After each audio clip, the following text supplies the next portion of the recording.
Hello everyone, welcome back to another video from Webtech Tutorial. In today's episode, I'm going to be showing you how to download TD Ameritrade application on your iPhone. So without further ado, let's get straight into the video.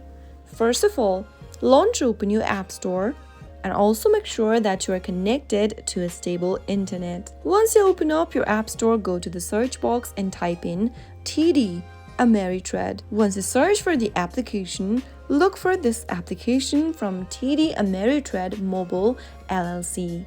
Tap on the Get button to begin downloading the application and you will be able to install it inside your iPhone in no time. TD Ameritrade is a well-known online brokerage firm offering a wide range of investment products and services, including online stock trading, mutual funds, bonds, retirement accounts, and much more. So that's how easy it is to download TD Ameritrade for your iPhone. If you found the video to be helpful, go ahead and give us a thumbs up. Don't forget to subscribe to the channel by hitting the subscribe button.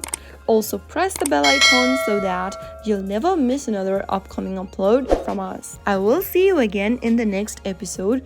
Goodbye till then.